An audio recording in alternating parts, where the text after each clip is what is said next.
પાટણ જિલ્લાના સાંતલપુર ખેમેશ્વર મહાદેવ મંદિરનું પુનઃ પ્રાણ પ્રતિષ્ઠા મહોત્સવની ઉજવણીની અંદર ધર્મસભા યોજાઈ હતી, જેમાં જગતગુરુ શંકરાચાર્ય શ્રીમદ સ્વામી વાસુદેવાનંદ સરસ્વતીજી મહારાજની ઉપસ્થિતિમાં આ પ્રસંગે મોટી સંખ્યામાં લોકો ઉપસ્થિત રહ્યા હતા. મોટી સંખ્યામાં સાધુ સંતોની ઉપસ્થિતિમાં સાંતલપુર ખેમેશ્વર ગૌશાળા ખાતે ધર્મસભા યોજાઈ હતી. સાથે સાથે 3 દિવસથી ચાલતી ભવ્ય પ્રાણ પ્રતિષ્ઠા મહોત્સવની પણ પૂર્ણાહુતિ કરવામાં આવી હતી. તે આ પ્રસંગે મોટી સંખ્યાની અંદર માનવ મહેરામણ ઉમટી પડ્યું હતું અને પ્રસંગમાં સાધુ સંતો, ગૌભક્તો, રાજકીય અગ્રણીઓ તેમજ ભાવિ ભક્તો ઉપસ્થિત રહ્યા હતા.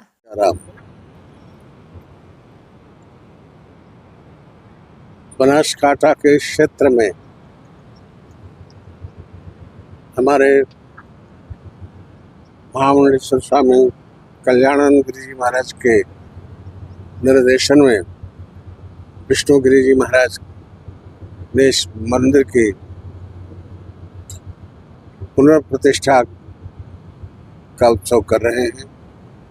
हम भगवान के चरणों में प्रार्थना करते हैं, प्रणाम करते हैं और समाज को सम्मिलित होने के लिए आशीर्वाद देते हैं. गौ माता हमारी माता है. जब कभी हमारे समाज पर अधार्मिकता प्रभावित करती है, तब हमारी गौ माता हमको प्रेरणा देती है और उसके संरक्षण से हमारी धार्मिक भावना पुनः प्रतिष्ठित होती है.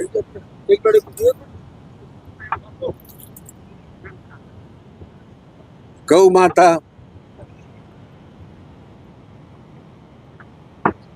गोभिर विप्रैश्य वेदैश्च सतीभिः सत्यवादिभिः अलुब्धैः ज्ञानशीलैश्च सप्तभि धार्यते महि.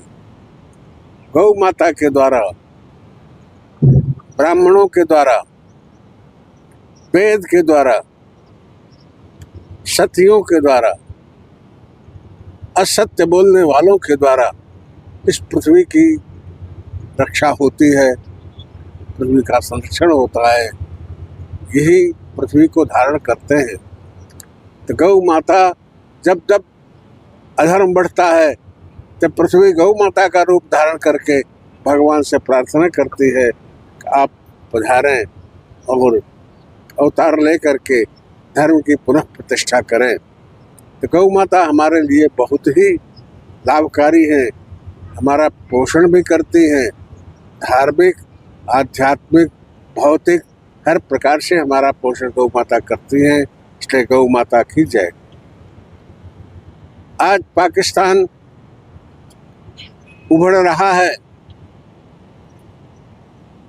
स्वतंत्रता के बाद से ही पाकिस्तान की रक्षा भारत ने की है, परंतु पाकिस्तान भारत पर आंखें अपनी दिखाता है. जब होता है तब कोई न कोई आक्रामक प्रक्रिया प्रारंभ करता है. पर्यटन करने वाले लगभग 2 दर्जन पर्यटकों को पाकिस्तान ने मार दिया. अब पाकिस्तान को ऐसा न करने का संदेश भारत को देना चाहिए.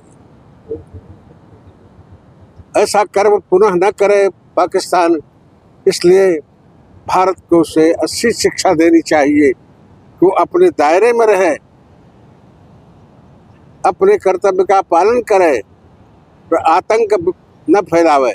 पूरे विश्व में कहीं भी आतंक होता है तो उसका श्री गणेश पाकिस्तान से होता है. पाकिस्तान आतंक को समाप्त करे, अपना जीवन निर्वाह करे. भारत को इस प्रकार की शिक्षा देनी चाहिए और भारत दे रहा है और देगा. गौ माता को राष्ट्रीय माता जाहिर करना चाहिए. मुझे याद है 1910 के हरिद्वार के कुंभ में ये चर्चा चली थी कि गौ माता को राष्ट्रमाता घोषित किया जाए। और उस समय आया भी था कि गौ माता को राष्ट्रमाता घोषित किया गया है, वहां तो सुनाई पड़ा था, लेकिन उसके बाद से चर्चा बंद हो गई। फिर गौ माता को राष्ट्रमाता का शब्द प्रयोग करना हमने नहीं सुना।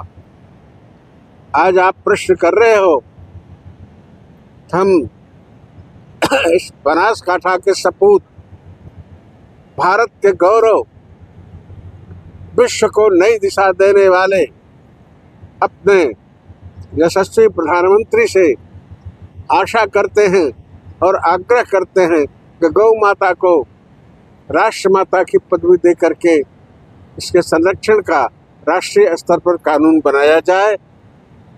गौरक्षा का कानून पूरे देश में लागू हो, गौ माता की रक्षा हो, गौ माता राष्ट्रमाता के रूप में प्रतिष्ठित हो।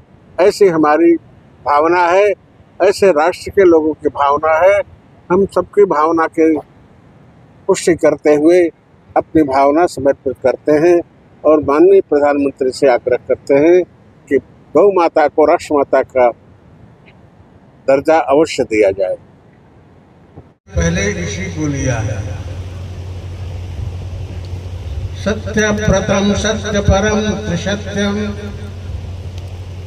सत्यस्य योनिं निहितं च सत्ये, सत्यस्य सत्यामृत सत्यनेत्रम, सत्यात्मकं त्वां शरणं प्रपन्नाः। सत्य प्रथम, हे प्रभु आप सत्यव्रत हो, माने आपका संकल्प सत्य है, सत्य है आपका संकल्प। आप जो संकल्प लेते हो उसको पूरा करते हो, और स्मरण भी इसी माध्यम से दिला रहे हैं कि आप प्रकट तो हो रहे हो, लेकिन भक्तों की रक्षा का संकल्प तोड़ना नहीं, दुष्टों का दलन संकल्प तोड़ना नहीं, क्योंकि आप सत्य संकल्प, आप तीनों कालों में सत्य हैं, भूत में भी थे, वर्तमान में भी हैं, आगे भी रहेंगे। यही विशेषता है कि आपका परिवर्तन नहीं होता है।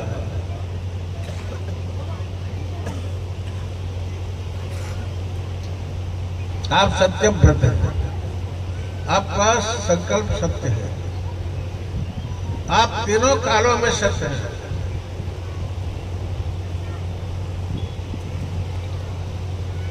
ऐसे जो आप सत्यात्मक हैं, तो आप सत्यात्मक वयम नमः, व्यास जी ने बड़ी बुद्धि से काम लिया। अहम नमा में कह सकते थे कि मैं नमन करता हूं, पर नहीं, वयम,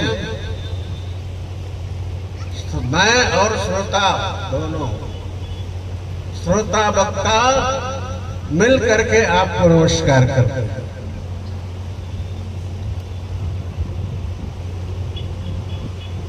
नमस्कार में तो सब कुछ है।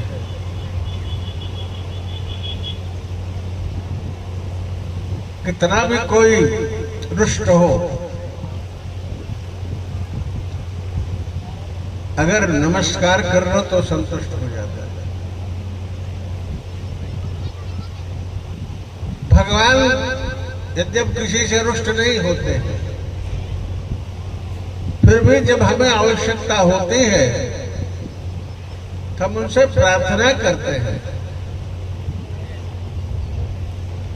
चाहे रामायण कालीन हो, जय जय सूर्यनायक जन सुखदायक ऋतुपाल भगवंता, और चाहे महाभारत कालीन हो,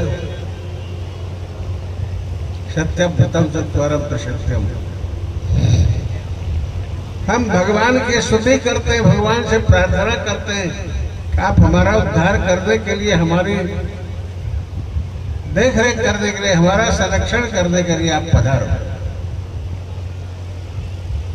तो ब्रह्मा जी कहते हैं प्रभु आपने सब संकल्प किया है सृष्टि के संरक्षण के लिए, दुष्टों का दलन के लिए, इसलिए आप अपने संकल्प को छोड़ना नहीं, क्योंकि आप सत्य व्रत हैं, सत्य संकल्प है।